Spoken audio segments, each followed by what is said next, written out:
Royster. This is one of your hosts, Bishop Dwayne Royster, Executive Director of Power, the state of Pennsylvania's largest multi-faith, multi-race based organizing movement with over 100 congregations of multiple faith traditions in 10 counties across the state. With me is Amadi Braxton, activist, documentarian, philanthropist, counselor, coach, and consultant. Hello, Ms. Braxton. How are you this evening? I am doing well. It's a gorgeous, gorgeous Friday. Feels like summertime. Yes. I wish we could do the show outside today. It's so nice out. I know. But the wind is sound, blowing. Yeah, the sound would be a nightmare for Troy. So we'll avoid that. That's right. That's right. But I'm doing well. Awesome. Awesome. Each week we come to you on Friday from 5 to 7 p.m. to bring you the organizers, movement and thought leaders, elected officials, and community members who are creating solutions to the issues that impact your life on the local, state, national, and international levels. On the board tonight, back tonight, is engineer extraordinaire Troy Wilmore, who is capably producing and engineering the show. What I do have are a very particular set of skills. Skills I've acquired over a very long career. Skills that make me a nightmare for people like you.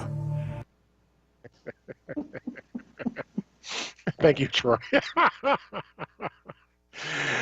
Joining us tonight around 5:45 will be Congressman Dwight Evans, who will be joining us to talk about the American Rescue Plan, which is the latest stimulus bill that passed both the House and the Senate and is actually trying to get resources into your accounts right now. But there's a whole lot of other benefits that come along with that, so we're going to talk about that a little bit this evening.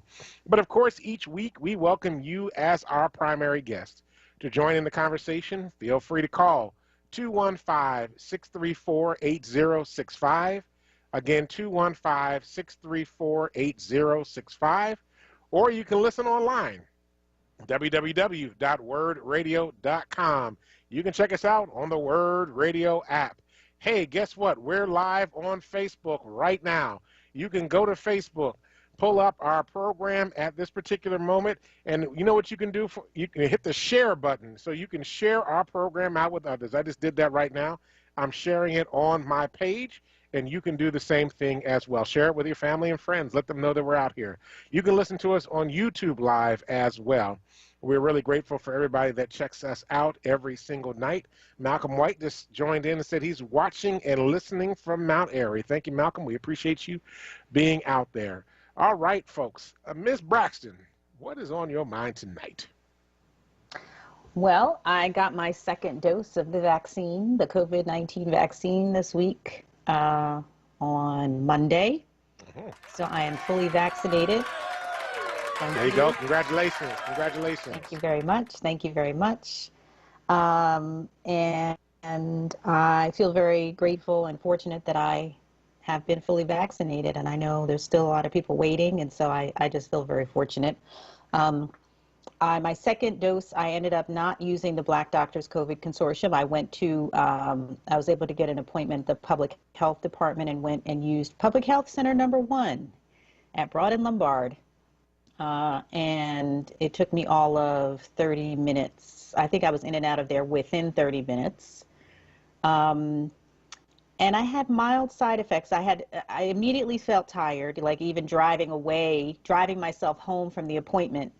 I started yawning. I felt exhausted. I felt lethargic most of the day. But, and day 2, I had little kind of, still a little tired, but generally I managed to escape having some of the stronger side effects that I know some people have had.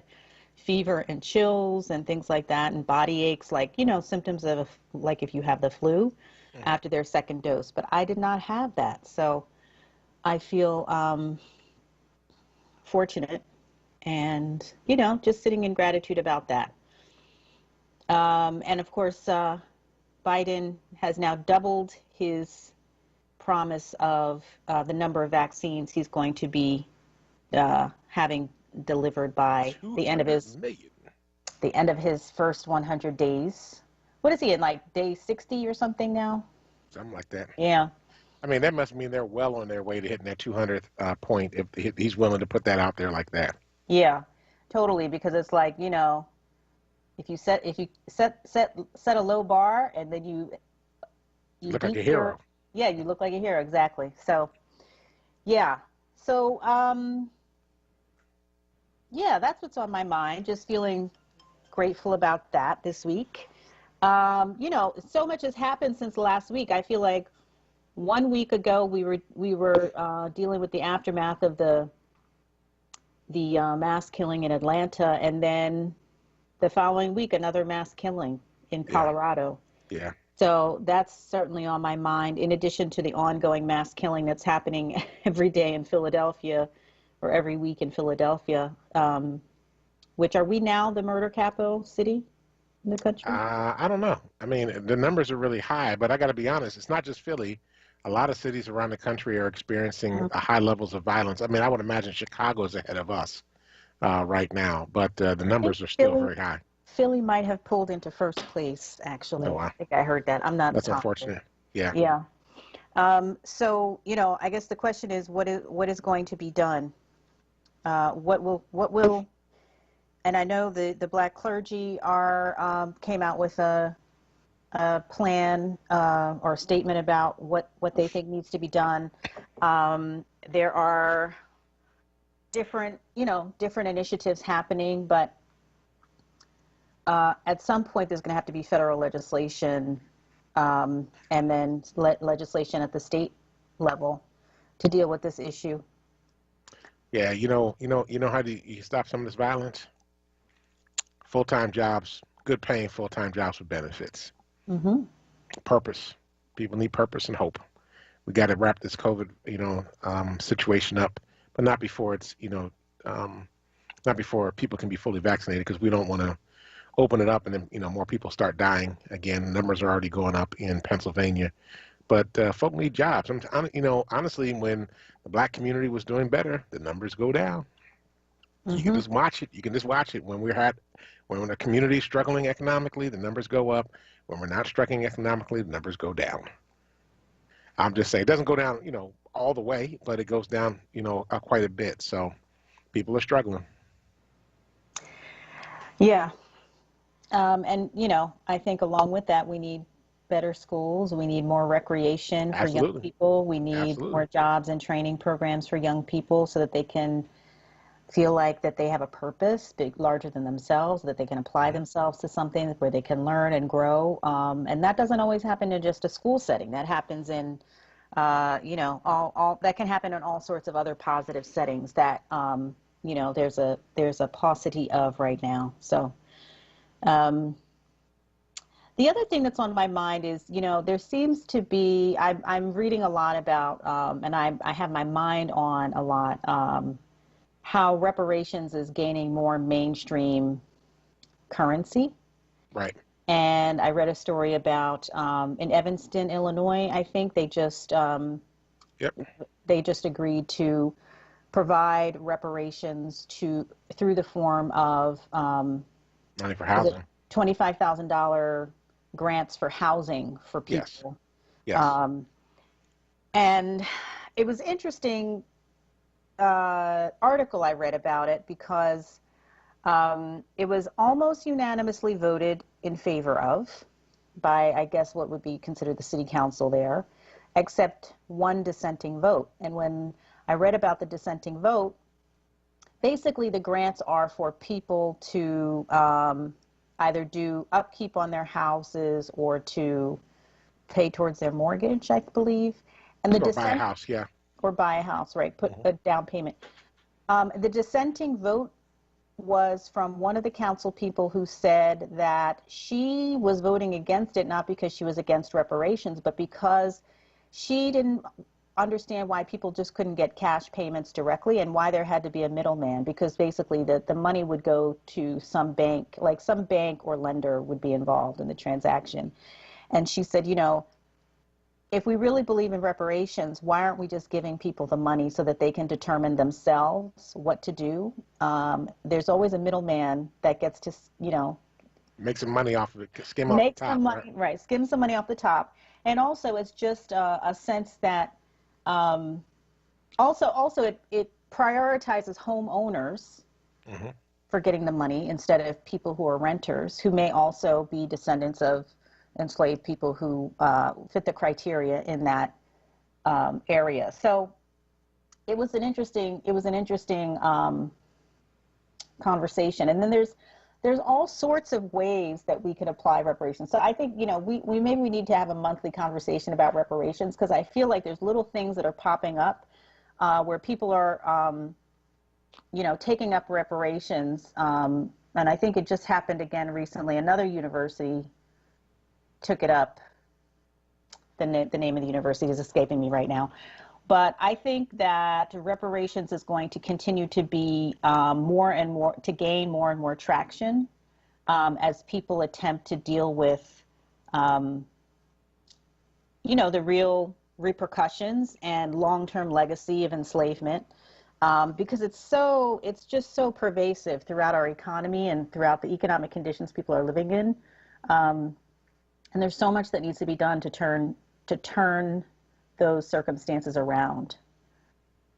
Yeah, I mean, here's the thing. I mean, the Evanston story was cool because it was $25,000, but you had to live there you had to live in Evanston between 64 and 69 to be able to access the money, or be able to prove that since that time you have been discriminated against in housing in the city of Evanston, right? So it was $25,000 per person that had been impacted by that, which could actually be significant towards house repairs, upgrades, buying a new home. Certainly, there were a lot of things to, be able to work through with that. So that was really exciting. But I also agree. I'm like, why does it have to be about housing? Why can't we just give the people $25,000 a piece? And I'm like, it's your money. The city benefited, discriminated against you somehow or another.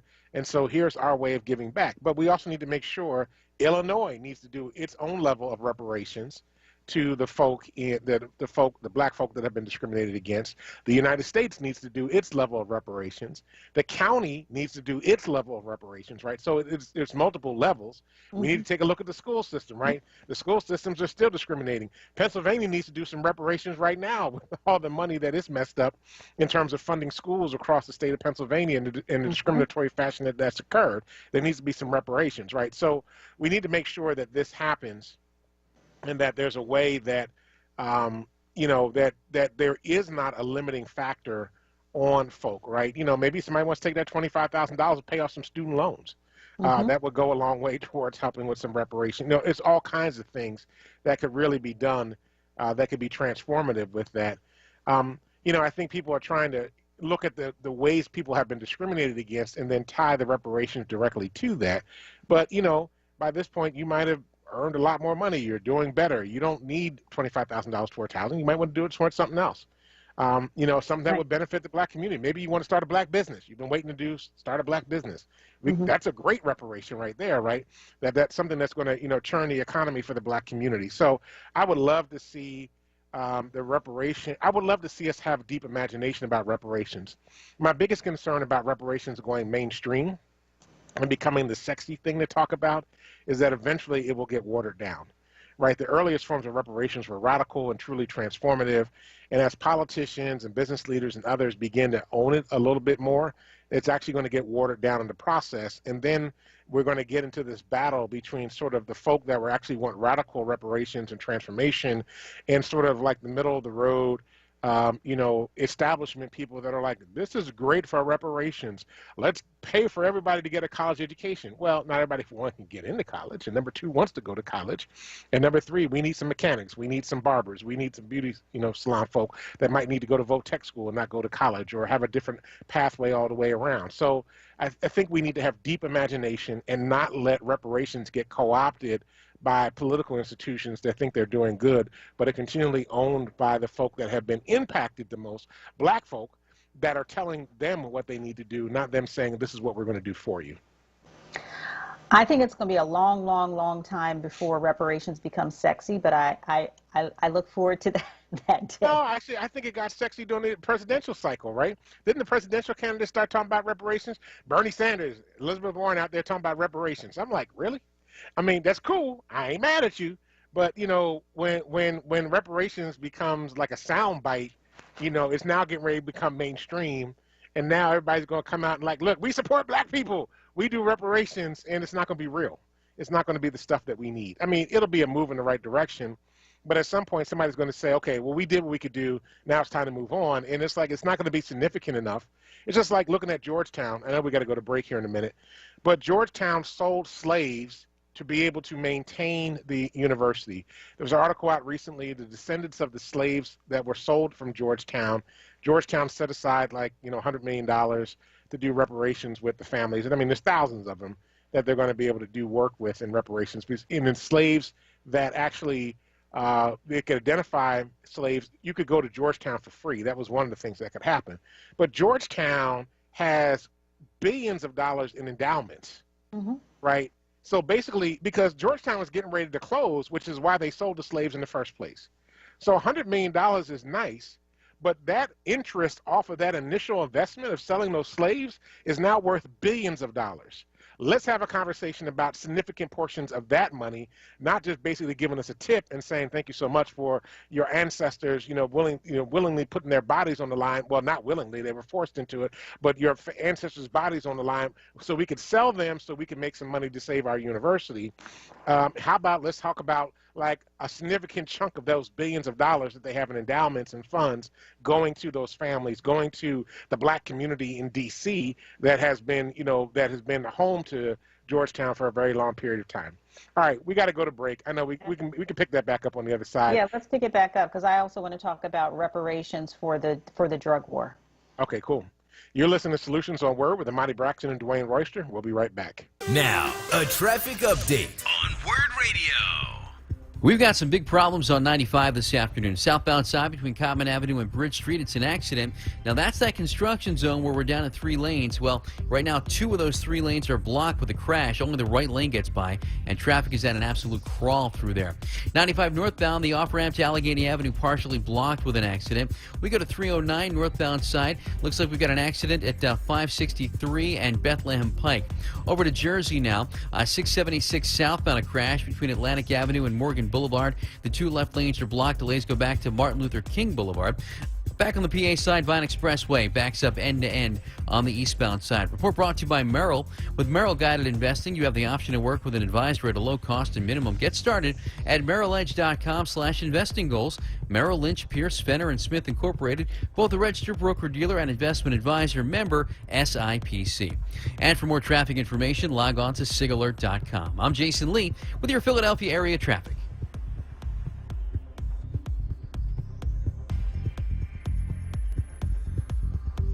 Tonight, clear, windy, and cooler. Temperatures dropping to 50 degrees, and we are tracking a super Saturday for tomorrow. Lots of sunshine, warm, a high of 70 degrees with calmer wind speeds. By Sunday, humid, chance of showers and thunderstorms most of the day with a high of 70 degrees with windy conditions expected to move in later on, carrying over until Monday. Monday holds mostly sunny, breezy, and cooler conditions with a high of 56. By Tuesday, mostly sunny and nice, a high of 62. Wednesday, clouds return, warm, chance of showers, and a high of 68. I'm NBC 10 First Alert meteorologist Brittany Shipp with your most accurate forecast. We do all we can to ensure our kids are happy, healthy, safe, and strong. Having high-quality, low-cost health insurance helps make that possible. With CHIP, your child can have medical, dental, eye care, and more for free or low cost. Whether you're self-employed, unemployed, or your employee benefits are just too expensive, CHIP is there for you to help your child be strong. CHIP Strong. Apply or renew today at 800-986-KIDS or go to chipcoverspakids.com. Paid for with Pennsylvania taxpayer dollars. If you haven't had the privilege to use ACAP's products, treat yourself. We made it easy for you to shop for good quality essential products with the help of local businesses such as cultural stores, convenience stores, gas stations, and local supermarkets. ACAP's, servicing the community since 1969. Philly Peace in Progress nonprofit organization was started to create a positive change and bring awareness to the growing drug and gun violence in Philadelphia. Philly Peace in Progress is looking for volunteers to make a change with organized programs, mentoring, problem solving, conflict resolution, and more. If you are interested, email Nelson at phillypeaceinprogress.com or call 267-529-7255. The WURD Radio newsletter, keeping you informed, engaged, and connected. Sign up by visiting WURDradio.com. Scroll to the bottom of the page and type your email address under Connect with Us. You'll receive the latest information on WURD Radio, messages from our president and CEO, Sarah Lomax Reese, exclusive articles and multimedia content, and resources. Stay informed with the WURD Radio newsletter. You're listening to Solutions exclusively on WURD Radio, 96.1 FM and 900 AM WURD. Welcome back to Solutions on WURD. This is Amadi Braxton, one of your hosts, along with your other host, Bishop Dwayne Royster. Hello. And we invite you to join the conversation at 215-634-8065. And we were talking about reparations, and you're talking about reparations becoming too mainstream potentially in the future, and that we have to guard against that.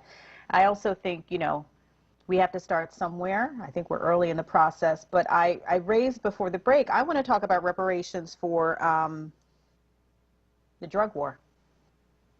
Because there are so many, there are so many.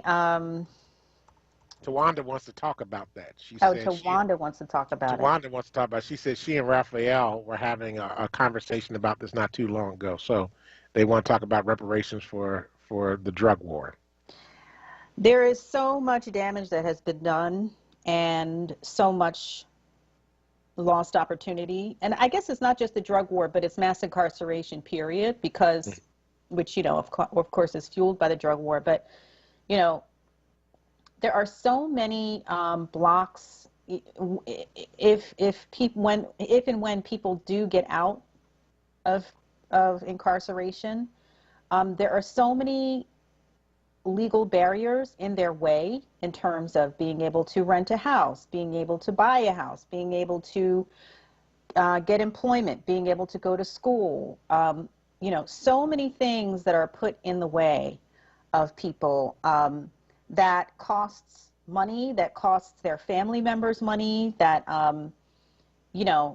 just really impedes upon their ability to re-enter society and be productive members of the community and their families, and to re-engage in playing a supportive role in their families. And it doesn't have to be that way.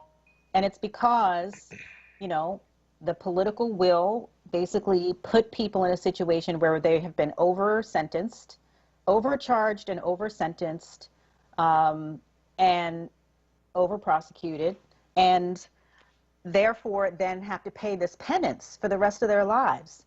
And there is a financial cost to that. And I just think that we have to take that into consideration as we're thinking about how do we rebuild our society. We have to invest in people. So I got an idea.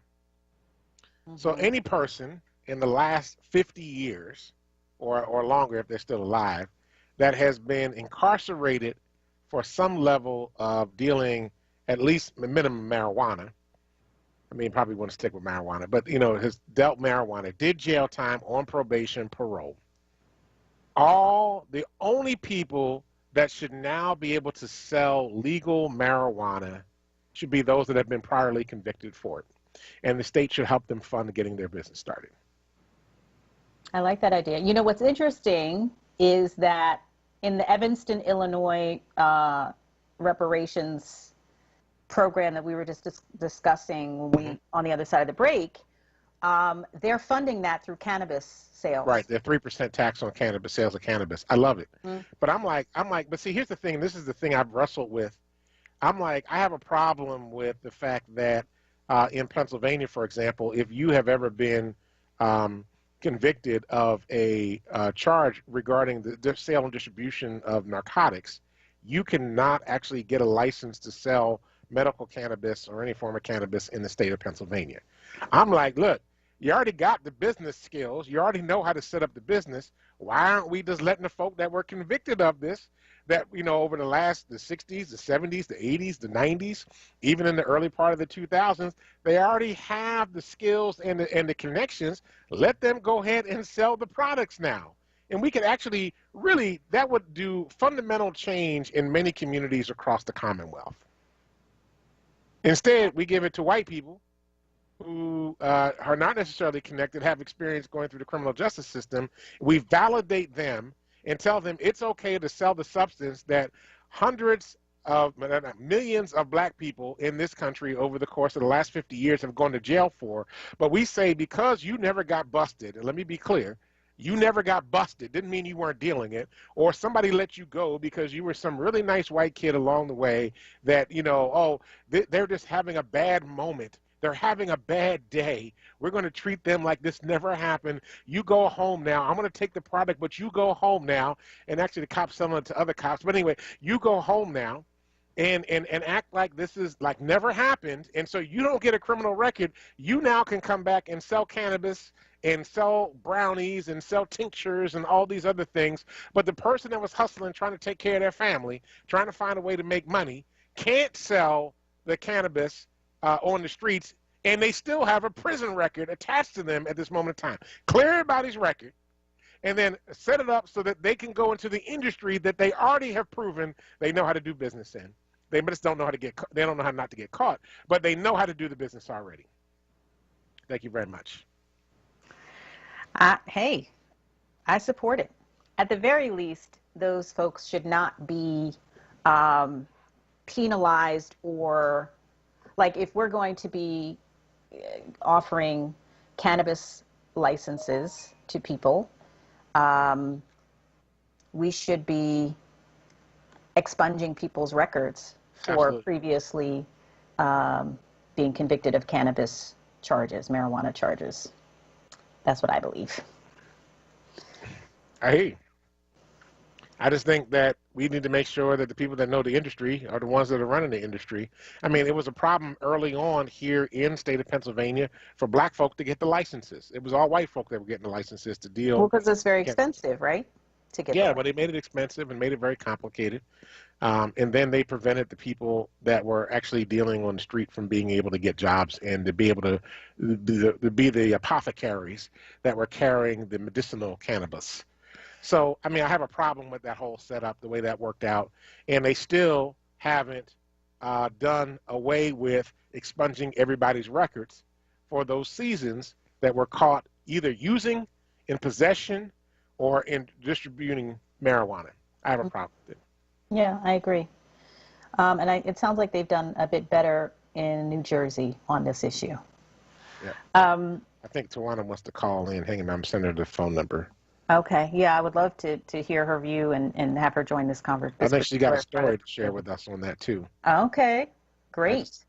I just posted the number for you, Tawana, so you can give us a call, Tawanda, to give us a call. 215-634-8065 or 1-866-361-0900. So, well, I just think there's so, you know, the 1619 Project showed us just all of the myriad ways that the legacy of enslavement in this country impacts our lives today. Yeah. And there needs to be a reckoning about that, you know. I mean, there's things built into the tax code that favor white people over black people and other people of color. Tawanda from Harrisburg is on the line. Hello, Tawanda. Hi there. How are you? Great. Thank you for joining the conversation. What's on your mind? Thanks for having me.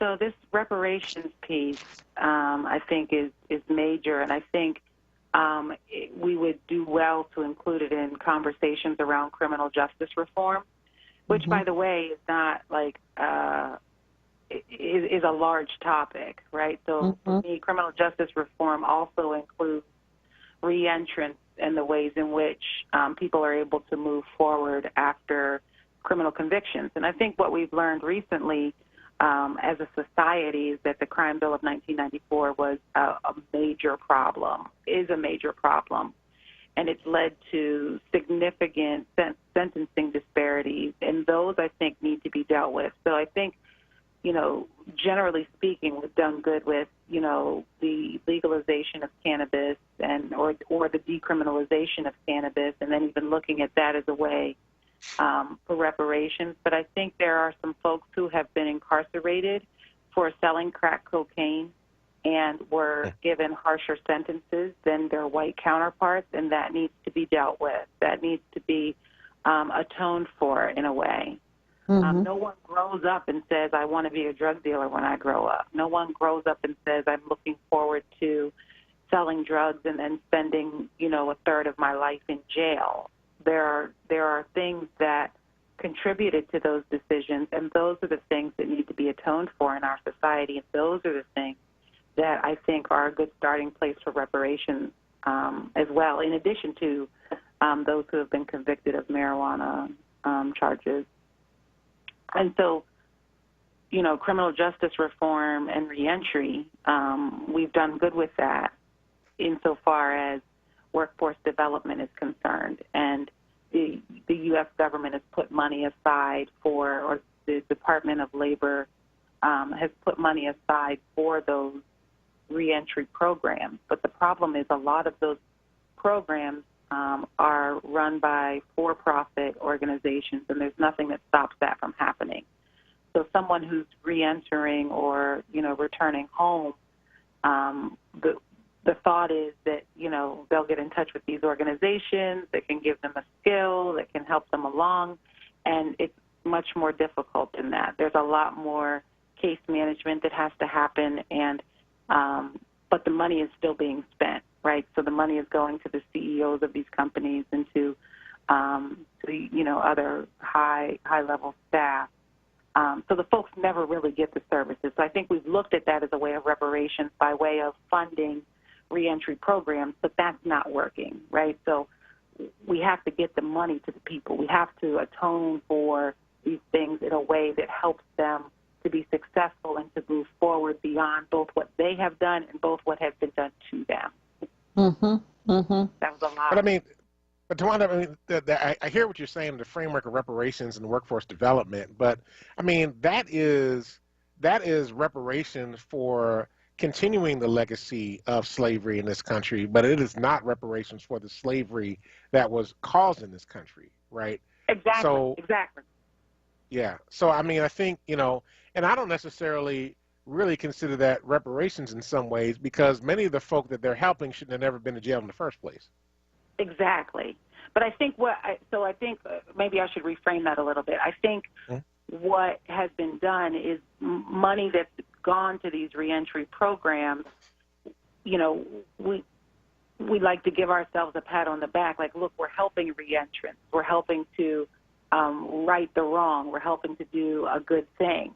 When really you're really, in two counts, almost like what you said, you're perpetuating the system that's gotten them to where they are, right. and you're not really atoning for anything. So it's really a wash. It's not really reparations, but I think it makes some people feel like they're doing a good thing by putting money into these programs. But like I said, that is not helping. It's not getting, it's not getting to the people. Absolutely. It sounds like you have special inside knowledge about this, so we appreciate you contributing your perspective here on Solutions, and please feel free to call back in the future. Thanks for having me. Sure. Yeah, I think, I was really struck by Tawanda's talking about reparations as atonement. I love that. So Tawanda is on staff at Power. I don't know if I'm supposed to put that out there or not, but she is recently hired with Power. We're very excited about her being with us.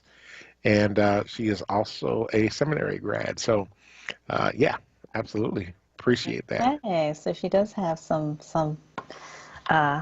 expertise she's bringing that she's now going to bring to you all. That's great. Absolutely. We should actually bring Tawanda on another time and really have a much more in-depth conversation with her. I think she has got a lot to share from her story that could really even speak more powerfully into this space. So we can hopefully do that in the near future. But anyway, in the meantime, we're up on a break.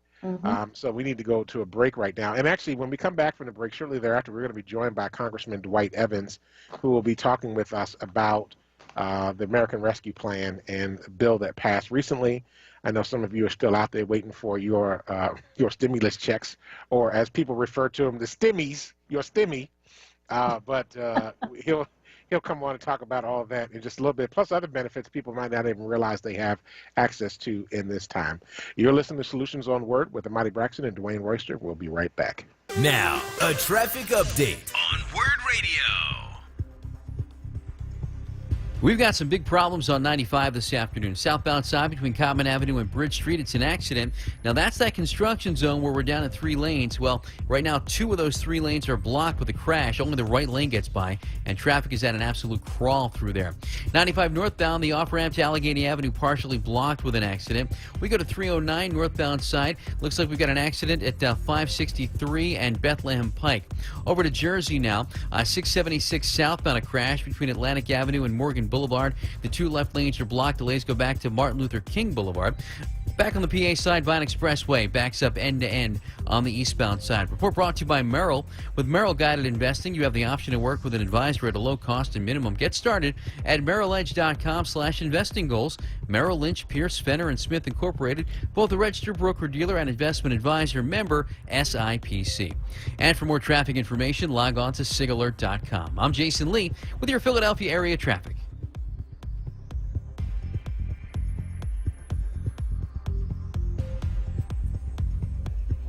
Tonight, clear, windy, and cooler. Temperatures dropping to 50 degrees, and we are tracking a super Saturday for tomorrow. Lots of sunshine, warm, a high of 70 degrees with calmer wind speeds. By Sunday, humid, chance of showers and thunderstorms most of the day with a high of 70 degrees with windy conditions expected to move in later on, carrying over until Monday. Monday holds mostly sunny, breezy, and cooler conditions with a high of 56.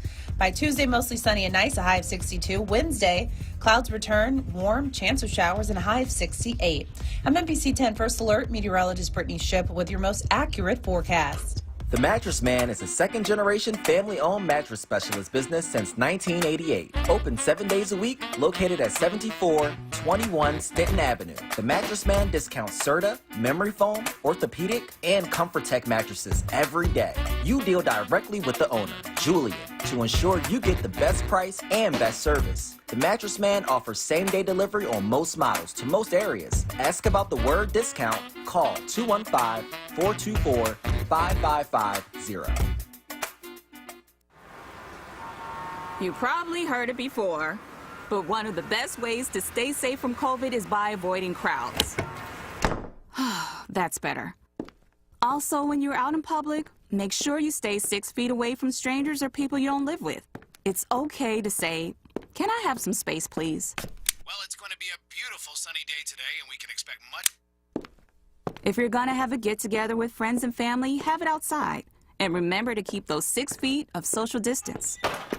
And last but not least, wear a mask that covers your nose and mouth with no gaps. They slow the spread of COVID or new forms of the virus called variants. And make sure you get your vaccine when it's your turn. We're all out here trying our best, and it's making a difference. We just got to keep it up.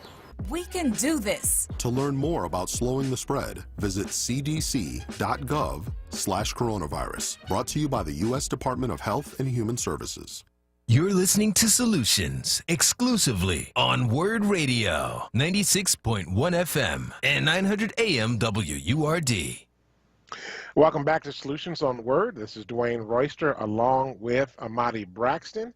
And we are excited to welcome to our show the congressman of the 3rd Congressional District here in the state of Pennsylvania, Congressman Dwight Evans, who has been working with our Democratic, well, not our, but his Democratic colleagues across the country to help get the American Rescue Plan passed and implemented. Congressman, how are you this evening? Good, Bish. How are you? I'm doing all right. I can't complain. It's, you know, I got my first shot today. I got my first vaccine shot today. So you taking care of yourself? That's I'm trying. Some days are better than others, you know, but I'm trying. That's important. I got you. So, Congressman, thanks for being on. And, you know, we want to talk a little bit about the American Rescue Plan and an act and the work they did. First is to say thank you for getting it done. We deeply appreciate that. That's some really important work, and I know folk are expecting it. It would be helpful if you could talk about, I know that there's stimulus money in there, but there are other components to it as well. And could you talk about what is, most impactful for folk in Philadelphia to know, and the region, right? Because people in Jersey and Delaware hear this, and the suburbs hear this as well. What is it that? How does this act actually impact them? In what ways? One of the things I think is probably hits right at the heart of it, and just today it was announced that $81 billion for reopening school safety. And in the city of Philadelphia received $1.2 billion of that $81 billion. Wow. And understand the significance of that. Poverty has been a great challenge, not just for Philadelphia, but this nation. Mm-hmm. And education is at the crux of dealing with that. But also under that was the child care tax credit, mm-hmm. the earned income tax, and the issue about daycare. If you put those three things together with education, you can begin to reimagine. Those are the kinds of dollars of investment that we have long overdue was needed. Now, it's unfortunate under the circumstances of a pandemic, but I believe with President Biden and Vice President Harris that they are helping to build America back and do it right. And I will also say, understand the significance and why we got to keep our eye on the ball.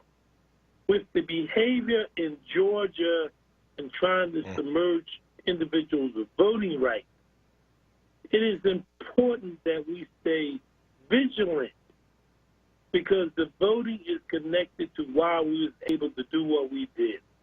With a majority in the state Senate, a majority in the state in the House, and the president and vice presidency. It's that combination. So we got to still simultaneously fight this fight like the John Lewis voting advancement bill. We got to have that because one is connected to the other. So I want you to understand the policy is connected to the voting. If you don't vote, voting has consequences. So the element is for us to do something like $1.9 billion. In my entire career, and I was in Harrisburg for a long time, and obviously I've watched Washington, never has there been such a large infusion of investment in the American public, and particularly communities of color. Understand what that means, because community of color has been really affected more so than any other community. Black, brown, Asian, the anti-Asian issue. The fact that we dealt with the $1.9 trillion is something that is very significant for us to address the inadequacies that's been going on for an awful long time, and the fact that we're trying to reverse those problems. Not going to reverse overnight, but I share with you we're heading in the right direction because behind this bill is an infrastructure bill. So the committee I sit on, the Ways and Means, we handle $1 trillion of $1.9 trillion of this bill. And I'm on the Small Business Committee. So that kind of combination, when you say there's business, let's talk about mass transit, let's talk about airport, trying to rebuild it back better. So you're talking about airport, mass transit, the individual checks, unemployment, unemployment, individual check, schools, daycare, child tax credit, earned income tax. That's where the president talks about building it back better. The president and the vice president of the United States. And it is that kind of leadership, working with us in the Congress, the Democrats, and working with the Senate. That's what it's brought together. But it's your activism, Bishop, I want to say this, it's your activism and through WRD about keeping people engaged, in return, keeping them voting in this process. Well, I appreciate that. Just a couple of follow-up questions for you. One, the child tax credit, if we could just look there for a minute. Is that just going to be for this year, or will that continue beyond this year? Well, we're working to make that permanent. Okay. And working that to make that it's going to reduce cut poverty by half. That's a very significant tool in the poverty toolbox. This American Rescue Act really sent a huge message about reducing poverty, which is very dreadful when we think about it. It's an issue, as you know, Dr. Martin Luther King talked a great deal about in terms of what our priorities are. But the fact is, the first time I've seen in my political career such an infusion, because where the money went, it went to middle income, went to low income, and basically reduced child poverty by half. So that's important to recognize that, look, there's still a lot more work. I don't want you to think there's not much work. There's like too much violence. We got to do something about the gun laws. Universe back on track. As you saw what took place in Boulder, Colorado, took place in Atlanta, with the Asian sisters being killed. Those are sisters. We need to stand up for our Asian population and send a message that this is not acceptable. So I'm saying to you that, yes, American Rescue Act, we're going a long way. But we got more to do. We have no time to sit back. We got to keep pushing until we get to a just type of society. Great. I mean, now is the infrastructure piece, the infrastructure bill, will that also be a continuation of stimulus bills, or can we expect probably by the summer or fall another stimulus bill to come? For example, the unemployment piece cuts off, I believe, in either August or September. If we're not fully reopened at that point, can the expectation be there might be another stimulus bill to come and extend that so that the unemployment benefits will continue, or another stimulus check or something of that nature? We will do what we have to do in making sure that the American public is not hurt by what is taking place. And that's where we've been consistent. We've been very consistent about that in the pain, the homelessness that is out there, the food insecurity. There was increase in the food budget. The Agriculture Secretary taking aggressive position. Plus, we have a great Secretary of HUD, Marcia Fudge, who's a great congressperson from Cleveland, and you will actually have somebody who knows something about housing. So that's important to understand. Instead of medicine, right? You hit around the head. It'll be somebody who knows what's going on. Like we got a president and a vice president who knows what's going on. So I share with you at this moment, this being March the 26th, 27th, okay, the point of it is that it's important to understand is look where, the president and vice president come from. They were sworn in January the 30th, and where we are today, and we still got some fighting on all fronts. Yeah, Marty and I were talking before the show, and she was remarking. I mean, I could let her. She should speak for herself, but that President Biden is getting a lot done very quickly. He's not playing any games. And he's taking the bull by the horns, and he's working to make sure the country works. And that's important. As he said, this is his quote. He and Vice President Harris was elected to solve problems. You have two adults in the White House. Adults. Vice President Biden and President Biden and Vice President Harris. These are adults, and they are serious about what they're doing. So I'm saying to all of us, we need to work with them. The Congress, the people, labor, the business community, every group. We need to work with, to get this country back on track. We're going to have to work together. And that's important to understand that. Congressman, this is Amati Braxton, co-host here. I wanted to lift up something you referred to earlier and just kind of underline it, give you an opportunity to say more about it. So voting rights is the critical piece. And, we know H.R. 1 passed the House, and now they're trying to figure out what the strategy is to get it through the Senate.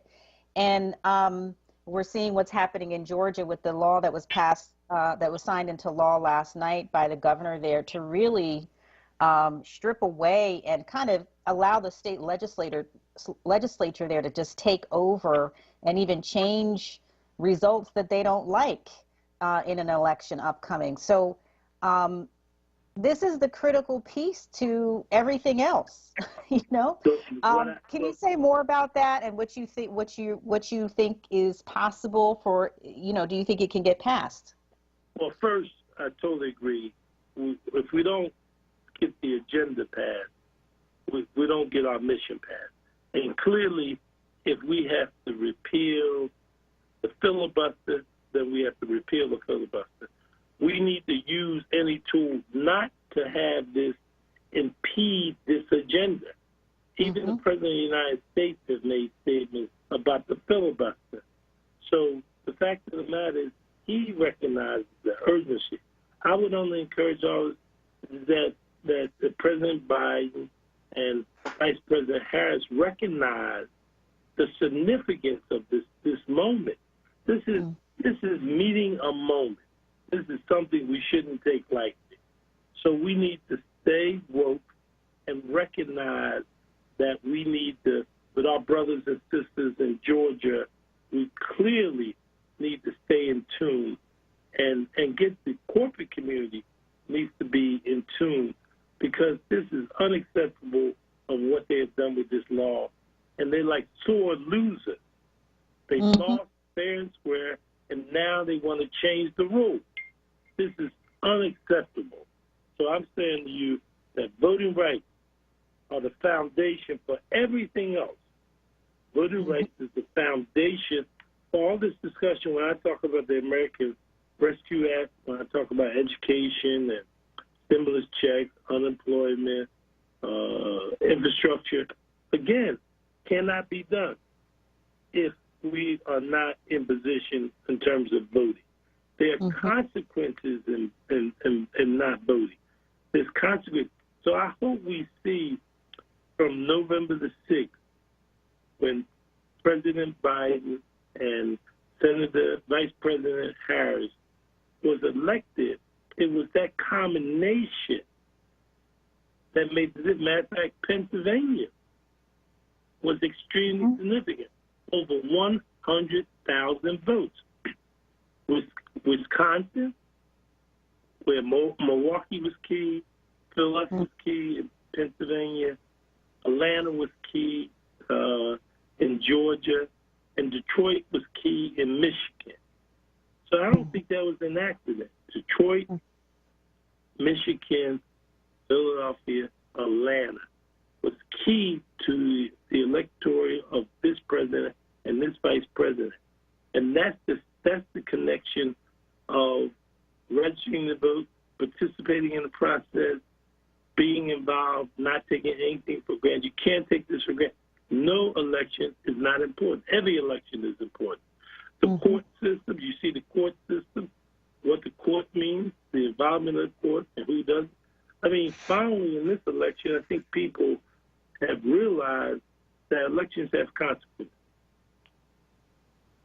Absolutely. Yep. Absolutely, 100%. Thank you for making that connection crystal clear.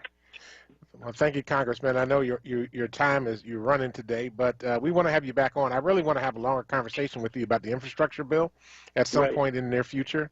So I hope to get you back on so that we can talk about that and how that can impact here in the city of Philadelphia. And we really appreciate you. Everybody, Congressman Dwight Evans, 3rd Congressional District here in the city of Philadelphia, state of Pennsylvania. We deeply appreciate you being here with us on Solutions on WURD. Thank you, and God bless you. All right. Thanks, Congressman. All right. We are up on a break. So you're listening to Solutions on WURD with Amadi Braxton and Dwayne Royster. We'll be right back. Hi, it's me, Gia Peppers. Tune in to More Than That with me live this weekend, or catch the show wherever you listen to podcasts. This week, I'm talking to Jamira Burley, an activist, strategist, and storyteller. Plus, we'll hear from politics and pop culture expert Mike Muse, as well as my good friend Brittany Packnett Cunningham, an activist, educator, and author. More Than That is brought to you by General Motors. Visit gm.com for more on their commitment to becoming the most inclusive company in the world. When I think about Two Americas, I am reminded that there are two real realities here in this country, solely based on the skin color that you have, the access to wealth, and the zip code you were born into. You know, I can care less if this white man down the street don't like me. But the question is there an institution that if he decides to shoot me, will protect him and not protect me? And politicians, when it comes to Two Americas, have known that.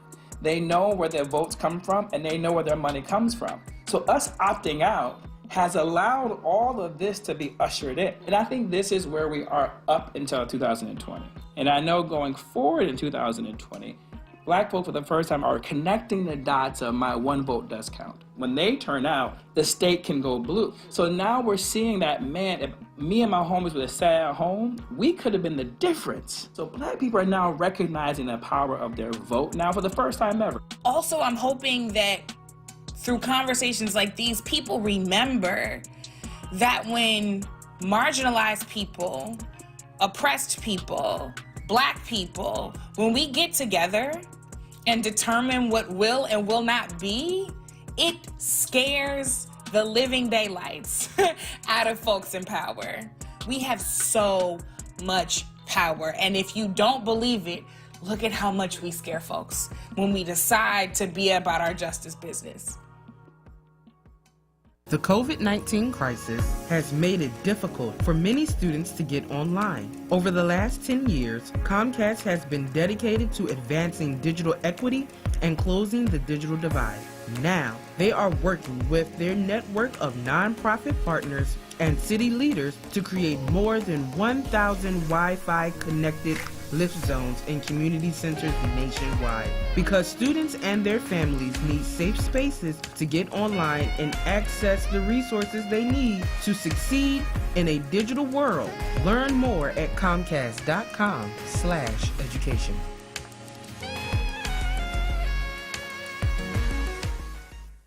Small business owners are navigating an evolving small business landscape brought on by coronavirus. However, their resilience is reflected in Bank of America's 2020 Small Business Owner Report, a nationwide survey on 1,000 small business owners, which found that nearly 1/4 of small business owners took steps in 2020 to retool their offerings and/or leverage their resources to support relief efforts in their communities. While many saw an impact in their bottom line last year, small business owners anticipate a strong post-pandemic environment, and 79% believe small businesses will return to be the backbone of the U.S. economy. Inspired by the small business owners facing unprecedented challenges, Bank of America continues their commitment to help small business owners in Philadelphia with the necessary resources to sustain and grow. For more information, visit bankofamerica.com.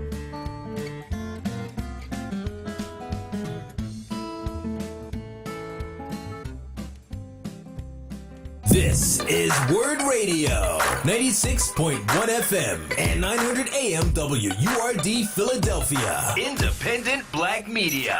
You're listening to Solutions exclusively on WURD Radio, 96.1 FM and 900 AM WURD. Welcome back to Solutions on WURD. This is Amani Braxton along with Bishop Dwayne Royster. Yellow. Energy of Congressman Evans was upbeat. I feel like the last time we had him on, which is probably a year ago, was, you know, during a whole other era. As Biden refers to Trump now, he says the other guy. So when the other guy was in office, you know, it's I'm sure it feels nice for Congressman Evans to be on the winning team. Absolutely. You know, to be a part of the majority after having been in the minority for well, he was on the majority in the House, but just in terms of governing power and legislative power, you know, constantly being blocked. I mean, the House actually passed tons of legislation, like tons of very good legislation over the past 4 years, but it just went nowhere. It was dead on arrival. So it must feel good to have that change now. Yeah. I mean, I think Atlanta, Georgia is living the Trump nightmare continued. Mm-hmm. So, you know, yesterday, Georgia Governor Brian Kemp signed draconian voting rights legislation that was really designed to try to limit the impact of black folk, like by trying to prevent voting on Sundays so they could stop souls to the polls. It is now illegal in the state of Georgia for nonprofit organizations to provide water and food to people who are standing in very long lines to be able to vote. They've limited the number of drop boxes that can be used, during the election cycle. They're limiting the hours of people's ability to vote in advance and the number of weeks people can vote in advance. I mean, all of this because they know that this is what black folk use. They're also shortening the time for runoff elections so that the runoffs will occur a lot sooner. Actually, I don't really have a problem with that one. I'm like, that's actually probably better to do the runoffs a lot sooner. So they're doing everything they can to try to prevent Democrats from voting. Now, there's an interesting state rep, Park Cannon, African-American woman who was a state representative elected in the state of Georgia, decided that she wanted to go to the governor's office. And she went and knocked on the door to the governor's office while he was trying to sign the documents. State troopers, they were the state capitol police, were told not to let her in. And she kept knocking on the door to get in. And they eventually arrested her, dragged her off, flipped around at one point while she was moving, forced her to go backwards while they were going forwards, and arrested her with felony obstruction of the General Assembly. So here's a felony obstruction. So she has been charged with a felony for working to prevent the action of the General Assembly because she knocked. Now, I saw the video. She just merely knocked on the door. She just wanted to get in. He's going to sign the bill that she voted against. She wanted to be able to stand there and witness him signing this piece of racist legislation. And so she was knocking on the door to get into his office. The state capitol police arrested her. There were witnesses that were there when she was trying to get there. She was taken away and arrested and charged with felony obstruction of the General Assembly, and then a misdemeanor charge for disturbing the peace or disturbing, the governor or whatever it was, misdemeanor charge. Now, here's the thing. If she's convicted of the felony charge, she could be removed from the Georgia House because she has a felony conviction. All because she, as a duly elected Democratic representative, demanded transparency of the governor of Georgia, Brian Kemp, because she wanted to be a witness while he signed this racist legislation and had the capacity in her role as an elected official to call her out. Staff and other folk that were with her at that moment were referring back to the state capitol police and basically saying she's an elected official. She is in her right to be in this building because the governor's office is in the building, the Capitol building, and they continue to take her away anyway. They refused to let her staff get onto the elevator with them when they were taking her away, and they arrested her and kept her in jail until later in the evening when she was finally released. But the charges weren't dropped. The charges are still pending even at this moment in time. That, my sisters and brothers, my siblings, is racism at its face. And here's the thing. Brad Raffensperger and Brian Kemp are punks because basically they're doing this trying to reclaim their status with Trump voters because Trump made them look bad because they were trying to disavow the election that took place in the state of Georgia. If they were really smart right now, they would stand up and say the election was just, the way that the election occurred was just, and Trump, you're an idiot. That's why you couldn't win the votes here in the state of Georgia. But instead of that, they're busy trying to placate Trump. They're trying to placate Trump voters in this particular moment, and they're trying to make sure that they're going to stand up for all the good white Christians in the state of Georgia, and we're going to make sure that you know that we are going to protect your rights in the state of Georgia. Well, we should be sick of this. We should be marching in Georgia right now. We should go we should be surrounding Brian Kemp's house, not trying to break into it. This is not insurrection, but we should let him know under no circumstances or terms are we going to allow white racist laws to be put back on the books in the United States in 2021 when there was work done to get rid of these laws in the first place. Just like we won't let it happen in Pennsylvania, Governor Wolf is going to, I'm sure, veto any form of legislation like that comes, and we need to let ALEC know, the American Legislative Exchange Council, which is actually pushing these crappy laws in the first place. I was getting ready to cuss, so I had to be careful. These crappy laws all across states in the country, especially red states or conservative states or Republican states, they're trying to push these laws to limit voting rights all across the country. We need to let ALEC know, in every corporation that funds them, that gives them money, that goes to their conferences and stuff like that, if you continue to perpetuate this, you're going to understand what black economic power is, because we will not support any of your companies, and as a matter of fact, we'll go to your competitors just to piss you off. All right. Thank you. No, that was a good one. That was a real good rant. Thank you. That vaccine is working. It's doing something. Ooh, I'm feeling hyped. Got you hyped.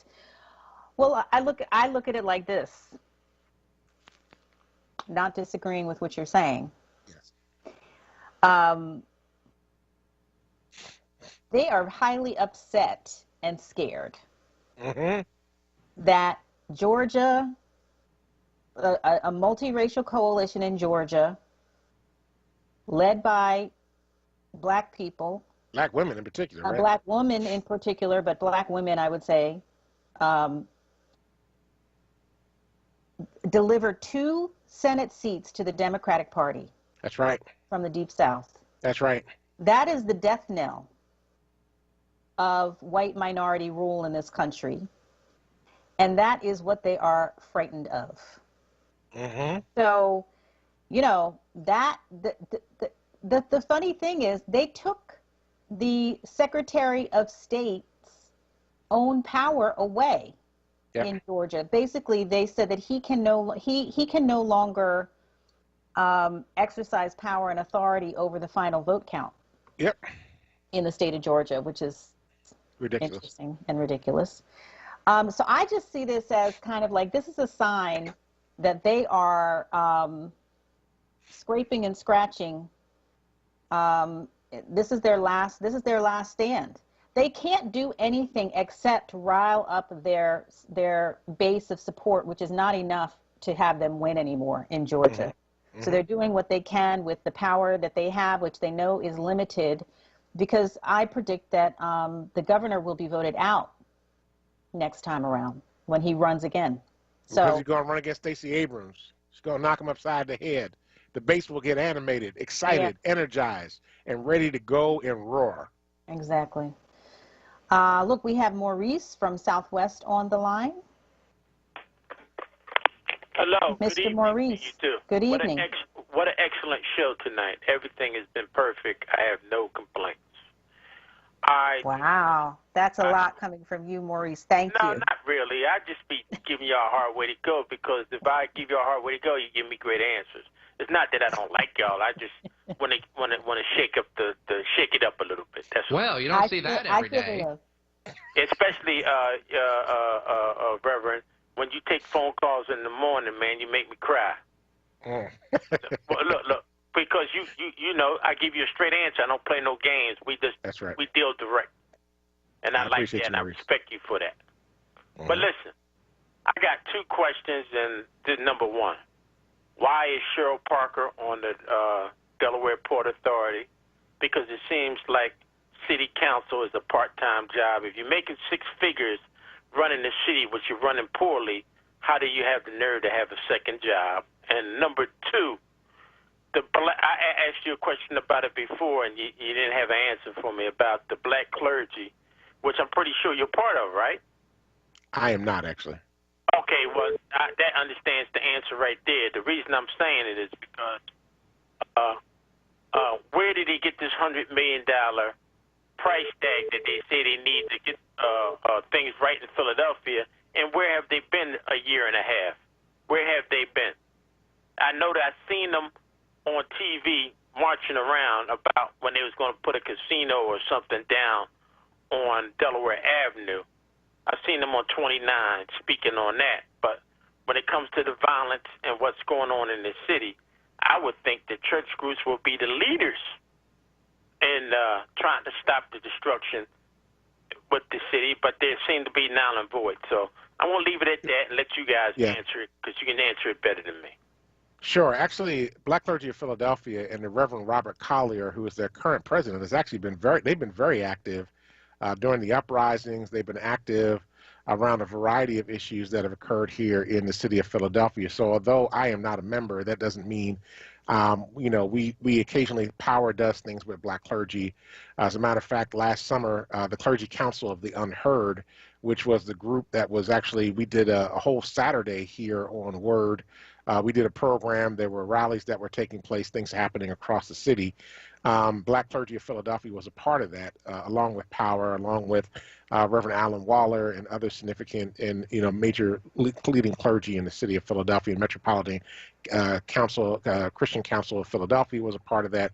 Many other groups participated in that as well. So they have actually been active in doing that work. I don't fully understand their plan. I don't know the details of it at this moment. I saw that there was a piece that was covered by it in the Trib, but I don't really know what all their details are or what their plan is to be able to execute that. So I can't really answer the question on that at this particular point in time. And I forgot what your first question was, Maurice. I can try to take a stab at the first question. I'll just say, I think in terms of the $100 million, just to add on to what you were saying, the $100 million, I mean, that's the figure I heard that D.A. Krasner talked about in terms of generating money through private and public investment to invest in programming and institutions and things that would help sustain young people who are the main people that are engaging in gun violence, to engage them, to give them recreation as well as training and jobs to do, and to keep them out of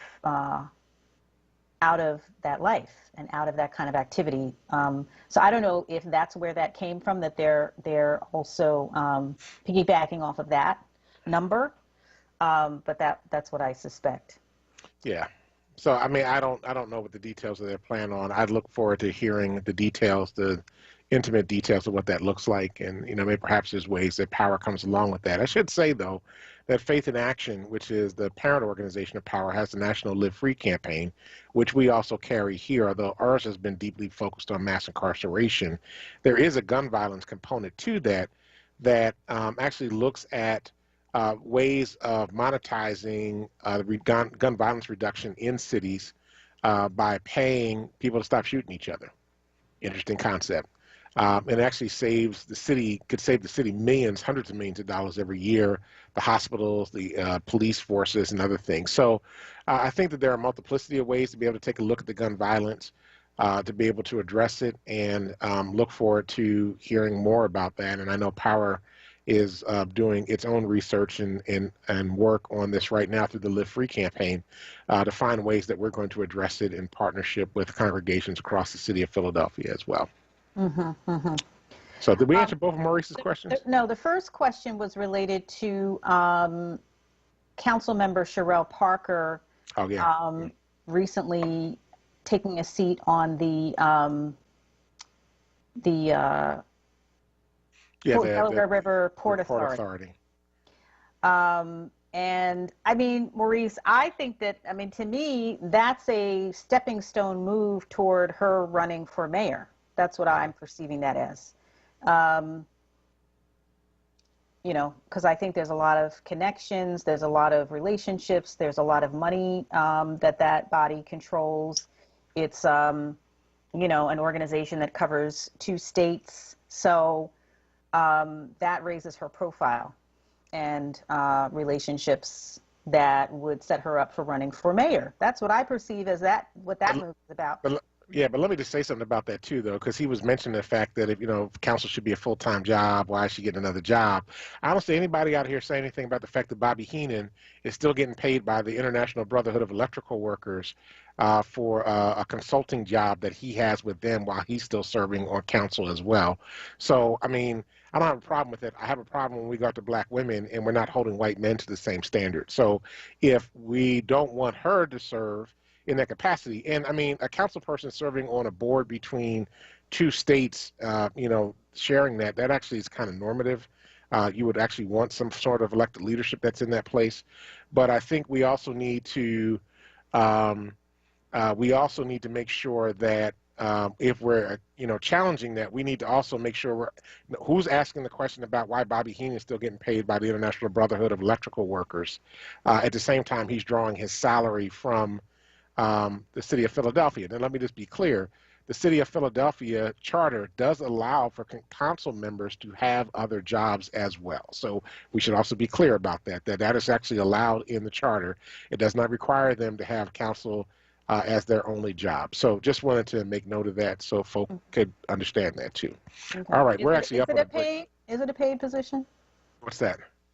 Is the Yeah, actually, Troy's reminded us saying she's a commissioner on the board, and there's no money involved whatsoever. Yeah, I didn't think there was any money. Yeah. Okay. So, all right. Well, we're up on a break, so the time is flying tonight. So you're listening to Solutions on Word with Monty Braxton, Dwayne Royster. We'll be right back. Mike, how's your day going? I'm having a great day. I just bought property on bidforassets.com. What's Bid for Assets? It's the new way of buying property from the sheriff's sale. I've been meaning to buy some real estate. How can I get involved? Register for free to make a deposit and to participate in the upcoming auction on April 6, 2021 at bidforassets.com. They have sold more than 125,000 properties with a simple and easy process. Now it's your chance to buy property. Visit bidforassets.com. Okay, Her's new fire potato chips and cheese curls, they are spicy. Whew, they're hottest snacks yet, hold on.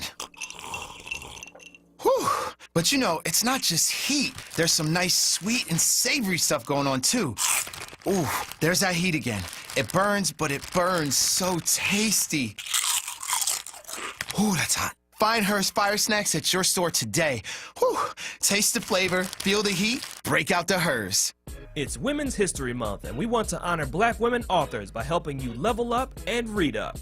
Join the Forward movement and get a free copy of a book from one of the most influential Black women today. For a limited time, you can add The Little Book of Big Lies by Tina Lifford, She Came to Slay by Erica Dunbar, Sing Unburied Sing, a novel by Jesmyn Ward, or Acts of Faith by Iyanla Vanzant to your reading collection. Level up and read up. Go to wordradio.com/join now to join or renew your Forward membership and get your free book today.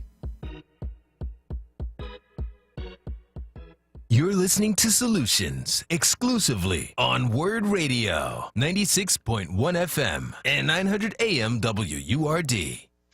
Welcome back to Solutions on WURD with Amani Braxton and Dwayne Royster. Hey, WURD family. WURD Radio celebrates Women's History Month with the 2021 Level Up Contest. This year, we're highlighting Black women-owned businesses who are making a difference in their communities. A big thanks to all of our nominees for joining us on this journey. We had an overwhelming response with almost 100 nominations. Tune in to Save Space, hosted by Sincerely Sarita, on Wednesday, March 31st from 7 p.m. to 9 p.m. for a live on-air Level Up pitch party where the Philly finalists will compete to win a marketing package valued at over $5,000. The 2021 Level Up contest is sponsored by Comcast, Bank of America, PECO, Keystone First, and Thomas Jefferson University and Jefferson Health. So, hey, check us out Wednesday, 7 to 9 p.m., Sincerely Sarita, and you get a chance to hear those Black women-owned business leaders who are going to pitch their ideas to win $5,000 of a marketing package. That is absolutely awesome. And hey, folks, we want to say the phone lines are open right now. You can give us a call, 215-634-8065. Again, 215-634-8065. All right, Woody from Winfield is on the line. Woody, welcome to Solutions on WURD. Hey, Reverend, I'm happy that your program is called Solutions because that's what we continue to do here at the barbershop is look for them through the minds of men and women. Everybody has a talent of some sort and something to share. So I'm blessed to be in an environment where I can talk to people like yourself and other pastors and politicians and you name it. One of the subject matters I have that is bothering me the most and I guess you may have read about it, 78% of the females who are in childbirth, that the child dies, our women are dying 78% more than anybody in the country. So have you read any of that information? Yeah, the levels of black women's maternal health and maternal mortality is very high. But that's more than very high. That's over 75%. That's 78%. Well, it's 75% higher than what white women experience. It's not that 75% of black women are dying. It's that the percentage of infant mortality and maternal mortality in childbirth is a certain percent for white women, and then it's 75% higher for black women. It doesn't mean 75% of black women are dying. It just means that it's 75% higher than what it is for white women. And we can look up and see what that number is. I think you're right. It's 78%. But with that in mind, I want to have equal justice. And to me, if that's 75% higher than any group, then that's not good, period. So I think that's something we should look into. The other thing, we're 25% illiterate in the city of Philadelphia. And that in itself speaks for itself. I hear all the solutions that are being talked about. We need elementary education, 1 to 3rd, 1 to 5th grade. That's where the problem lies. Now, what I think is a good solution would be, and hopefully maybe you'll think about this, if we could get inside some of these prisons. A lot of these guys are doing 25, 30 years. If you can just get a good 1 to 5th grade education, you'll be surprised. I'm talking about the type of education that the white folks get in the suburbs and other areas. That good 1 to 5th grade education would take them where they need to go. You will be surprised. I know you've seen the program. Are you as smart as a 5th grader? Well, I've gotten some of those questions I couldn't answer. So I'm just telling you, I'm one of those kids that graduated to public inner city schools with a diploma as a receipt for educational services never truly rendered. If somebody gives you a receipt for something and not give you the service, that's a crime. Gotcha. This is I the agree. problem. So I would love to talk to you one day. I know you know where my shop is, to stop through here so we can talk a little more in depth about some things that I believe can help. That's awesome, Woody. Well, we're going to make that happen. As a matter of fact, I have one of my organizers I want you to meet because we're going to be working on doing some organizing with barbershops and beauty salons across the city. So I would love to get connected with you on that. Is Woody gone? Okay. All right. Thanks, Woody. Appreciate you. Appreciate you for giving us a call on that one. All right. Hey, we got Val from Maine. Our friend Val from Maine. Val, welcome to Solutions on Word.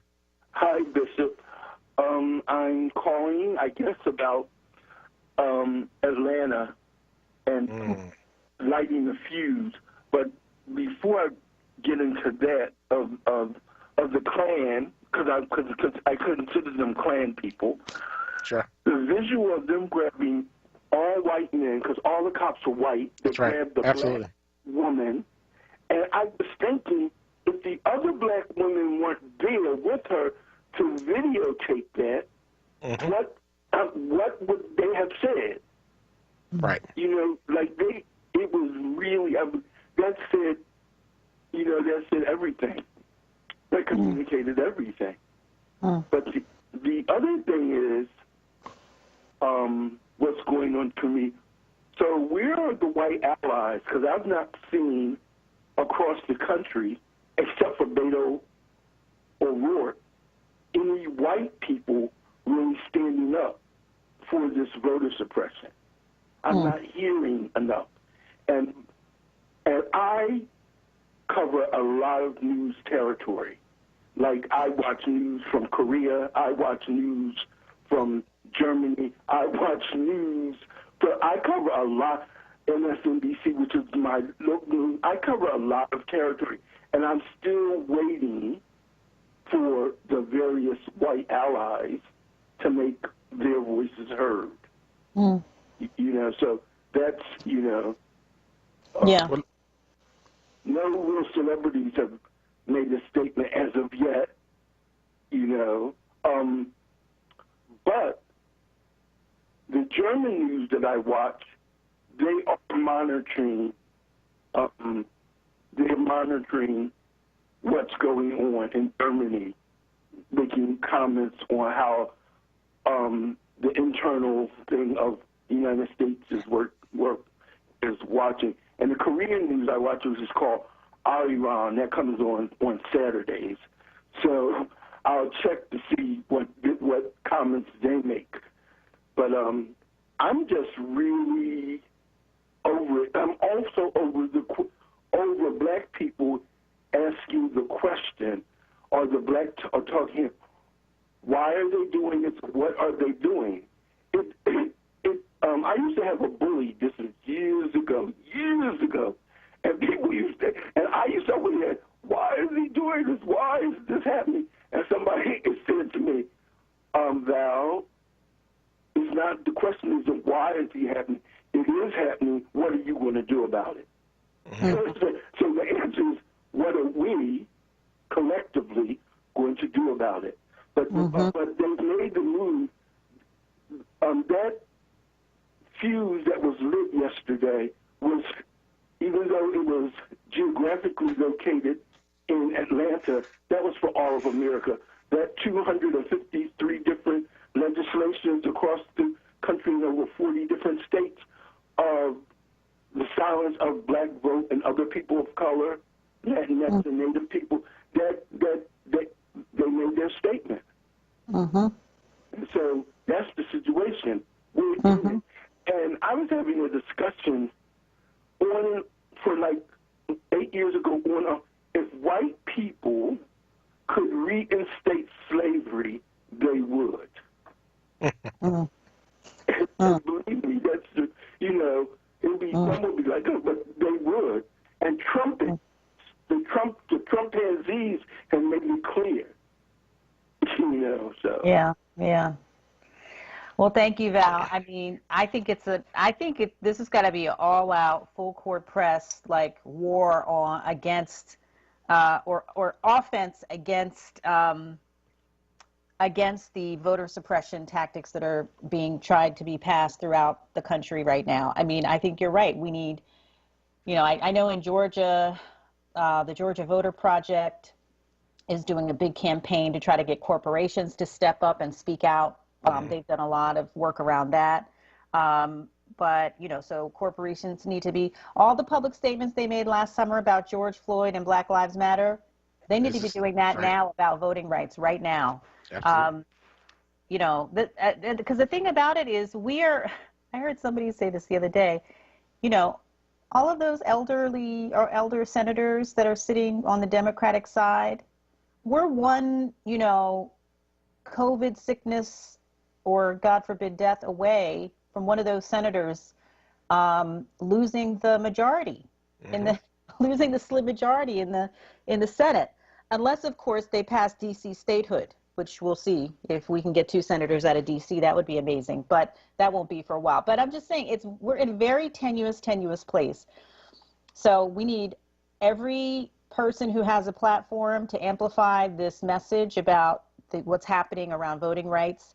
I mean, they are really trying to bring back the Confederacy. I mean, that's what January 6th was about. That's right.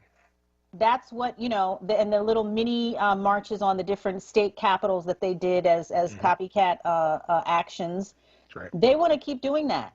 And they want to use force and violence. They want to change the laws in order to rig the system to keep them in power. And so I agree, we have to have a full effort against the voter suppression that's creeping in right now. And so let me just say a couple of things. One, there was a meme out today that showed the white police officers taking away State Rep Park Cannon, and a side picture of Bull Connor's people taking away black women during the March to Selma, right? And the first March to Selma, right? So it was really indicative of the same thing. The guys look exactly the same, right? The state overweight white guys that were dragging away a black woman, to go to jail. Second thing I want to say too is that slavery actually still legally exists in this country, according to the 13th Amendment. While the 13th Amendment ended chattel slavery as we understood it, if you were incarcerated, you were still allowed to be used as a form of a slave. So chain gangs, even corporations that are using prison labor right now, and the prison labor is not being duly compensated for what somebody doing that job would make around this country, that's slavery. by any other name, which is why mass incarceration is so big. So if we can't get you one way, we'll get you another way. We'll incarcerate black folk to death, and then we're going to take your labor while you are incarcerated. You're going to make products. We're going to sell it at market rate.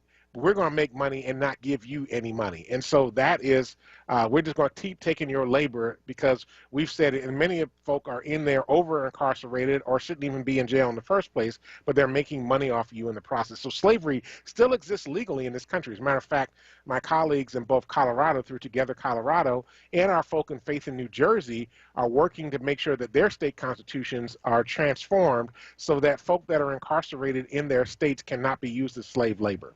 You have to pay them market rate for their work while they are incarcerated, and they want to make sure it's taken out of their state constitutions as well, and vote in such a way that that it begins to apply pressure to the United States to change the 13th Amendment to take slavery out of it as well. So that is that's there.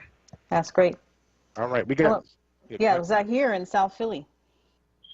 Hello, greetings to everyone. I just have 3 specific concerns and comments that I'd like to make and get you guys intake on. First of all, the national debt is $28 trillion that we owe to that federal bank, which is a separate institution from the federal government. That's number one. Number two, in contrast to that, reparations, how do they look? Now, I believe they're not going to give us reparations in the form of putting money in our hands.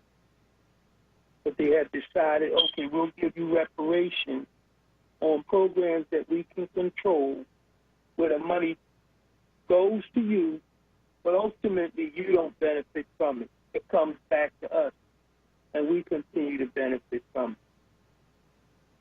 it. And then the third thing is, with the attack on Black America, what is your take on the United Bank that Ms. Chappelle left as a legacy for Black people? With that, we live in a capitalistic society, and nothing is done without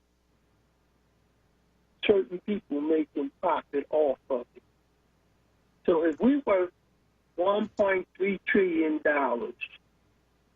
what is your take on that? And how can we, from the church on down, get Black folks in one mind of making a difference with their money for us? Those are my 3 comments and concerns.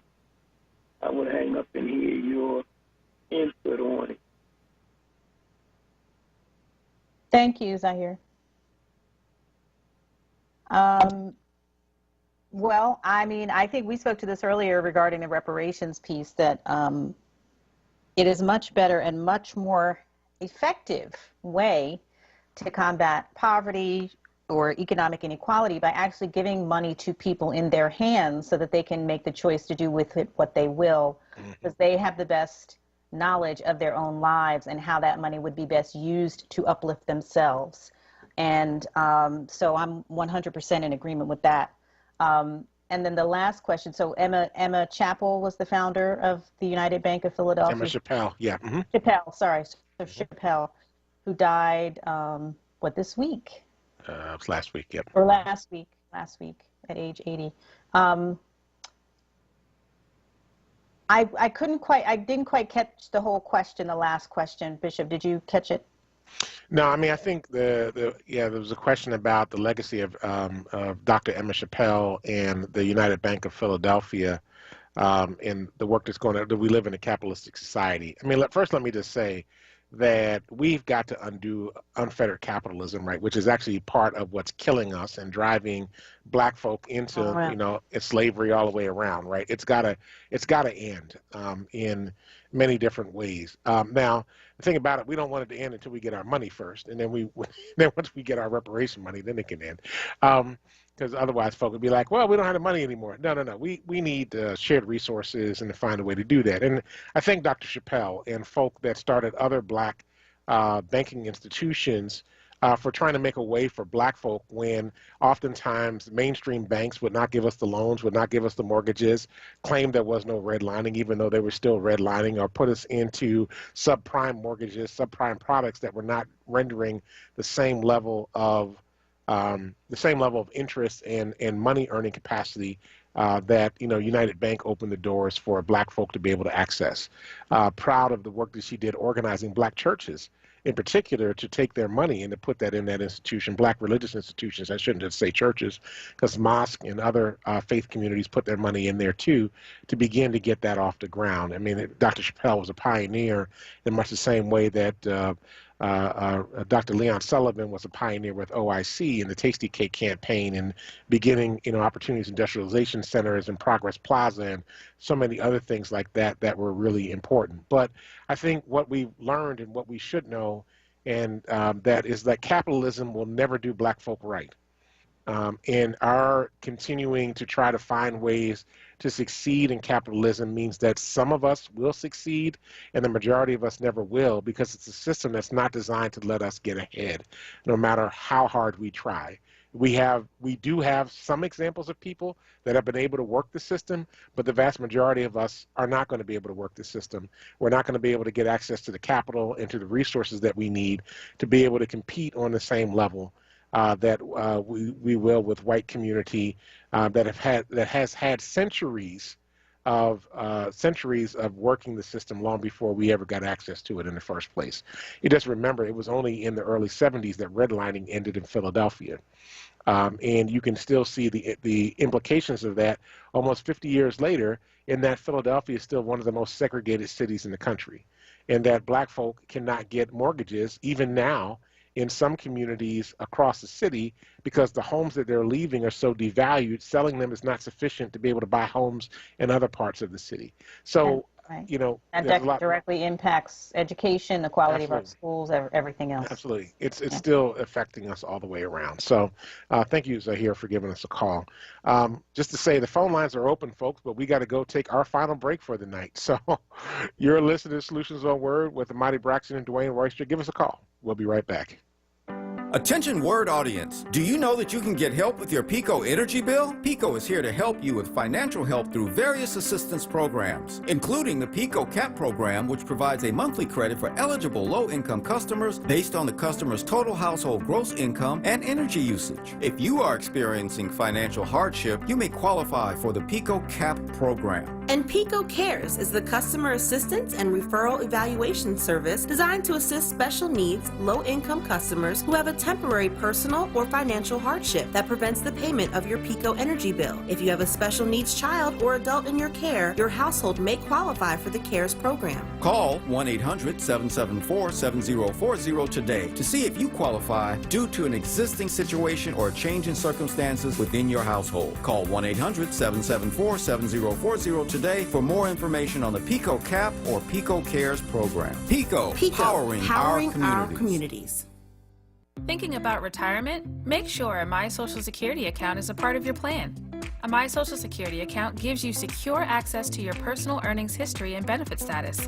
You can find out if you're eligible to receive benefits, compare retirement benefit estimates at different ages or dates, view spousal benefit estimates, and more. Plan for your future. Open a My Social Security account at ssa.gov/myaccount. Social Security, securing today and tomorrow. Produced at U.S. taxpayer expense. The Black Words Book Club. WURD Radio's new monthly conversation on books that explore the African American experience through social, economic, and environmental justice issues. Tune in the second Tuesday of every month on Evening Words with Nick Taliaferro, 4 p.m. till 7 p.m. For April, WURD Radio is partnering with the Free Library of Philadelphia and showcasing their pick for its annual citywide reading program, One Book, One Philadelphia, entitled The Tradition by Jericho Brown. Be sure to listen live, as Nick Taliaferro will hold a contest for a giveaway book bundle that consists of 4 titles from Kensington's Defina's Authors of Color's newest release. Don't miss it. Tuesday, April 13th on Evening Words with Nick Taliaferro. Attention for WURD members. Get your copy and receive a 20% discount when you purchase at Harriet's Bookstore or Hakeem's Bookstore. For more information on the Black Words Book Club, visit wordradio.com. The Black Words Book Club is sponsored by Defina. Defina is an imprint of Kensington Publishing Corporation, America's independent publisher, concentrating on authors of color. This is not a fad for us. We will not resume our regular programming when things die down. We're not black to help our bottom line or because it's politically correct. We're not joining a fight. This has been our fight, our message, our people. Black lives have always mattered here. We are undeniably, indefatigably, unapologetically, permanently Black Talk Media. WURD. You're listening to Solutions exclusively on WURD Radio, 96.1 FM and 900 AM WURD. Welcome back to Solutions. It's like, who's going to say it first? I know, it's my job. It's my job. I'm sorry, I was reading something. Welcome back to Solutions on WURD. This is Amadi Braxton along with Bishop Dwayne Royster. Yo. We want to thank all of our callers tonight for engaging in conversation, and you can still use our last few minutes here to join the conversation at 215-634-8065 or 866-361-0900. And thank you, too, to everybody who is on our video feed, our live video feed on Facebook and YouTube. We appreciate you, and thank you for all of the good comments, interesting discussion going on. Yeah, it's been a rich conversation, especially about the reparations and also this following up on the Voting Rights Act, the new Voting Rights Act, HR 1. We should say that, and Senate SR 1 as well, that President Biden came out and really called out Georgia for what they did and basically said they were taking us backwards and really, I mean, he didn't use the term white supremacy, but moving back into white supremacy. So shout out to President Joe Biden for really, getting out and saying something about what's happening there. I mean, we have to. He said it was sick. He said it was sick and despicable. Yes. Well, that whole way that, honestly, Stacey Abrams should be the governor of Georgia right now. But what Brian Kemp did as Secretary of State, not recusing himself from running, being Secretary of State while running for office and doing everything he could to disenfranchise black folk even then, talks about what's happening now, which is why we got to get out and vote, folks. Voting is not an option for us. It's a responsibility. And it's a responsibility not only to now, but to future generations. Mm-hmm. Because more black folk didn't get out and vote in Georgia, and because they were rigging the system at the same time, I mean, she lost by a very slim number. It was a very slim number, right? So another 50,000 black folk, and there were more than that did not vote, could have really turned that election around, and we wouldn't be hearing about Atlanta right now. We could be concentrating on what's happening in other parts of the country. Mm-hmm. I also want to go back to something that Congressman Evans talked about when he talked about the 100,000 votes here in Pennsylvania that Joe Biden won by. So that's not a lot of votes, y'all. Honestly, at the end of the day, there were 5, he was right, there were 5 states. And it was not, and Donald Trump was president of the United States by less than 200,000. I mean, Joe Biden became president of the United States by less than 200,000 votes, right? So it was 100,000 in Pennsylvania. It was 11,000 in Georgia. It was like 10,000 in Arizona and Nevada. And then it was Wisconsin and Milwaukee and Detroit and Michigan that actually made it so that Joe Biden could become president of the United States. 5 states and less than 200,000 votes. Mm-hmm. And out of the hundreds of millions of voters that happened in the state, in this country, 200,000. Now people are going to say, wait a minute, Joe Biden won the election by 8 million votes. Okay. California has, part of the numbers are as a result of Californians voting. But which is the size of its own country, actually. Right. But they only have a certain number of electoral votes. Mm-hmm. And so when you really if you take California out, because we do not elect the president by popular vote. We elect the president by the Electoral College, and the Electoral College then it weighs out the votes per state. there were 5 states that delivered the election for Joe Biden. That's why, Philadelphia was so excited, because the election was announced, and that it was Pennsylvania, because of Philadelphia, that actually brought the number over the top for Joe Biden to be elected in the state of Pennsylvania. Mm-hmm. So we need to be very clear, y'all. I want to be very clear. It's only 5 states and less than 200,000 votes that Joe Biden won this election by, and that he's president. And it's really, while he won the popular vote, Hillary Clinton won the popular vote. She beat Trump by 3 million votes, but was not serving as president of the United States. So every vote counts. Every vote is important. It's critical that we engage in the electoral process.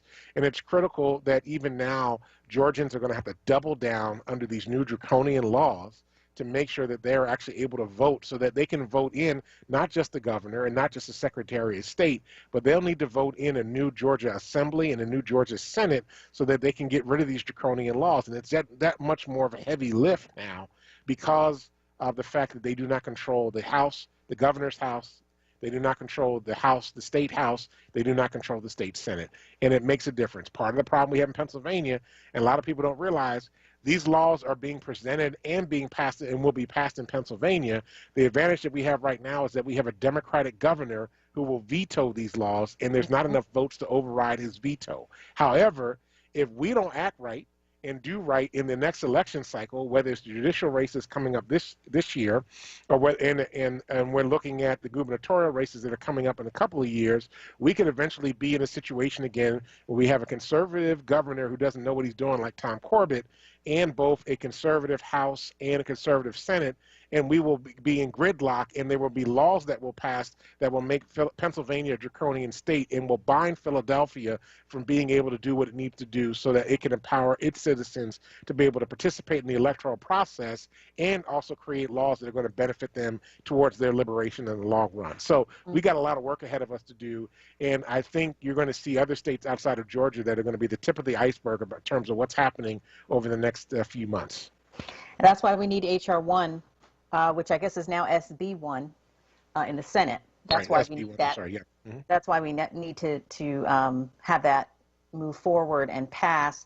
And I think that they should really just eliminate the filibuster for this particular piece of legislation. Absolutely. And figure out what they can say. We're going to temporarily do it because this is about democracy. And then we'll bring it. We can use it for other things. We can use the filibuster, go back afterwards, and use it for other stuff. But like this, we don't. This is not. This is a life or death Democratic issue to reform our electoral system and to ensure that people's votes are not suppressed because of race. I want to bring the issue of voting, as you were discussing it, back to the local level, because I saw this article recently this week in Billy Penn that says more than 3,000 registered Republican voters in Philadelphia have crossed over to become Democrats. Mm-hmm. And they suspect that this is because John McNesby, the head of the FOP,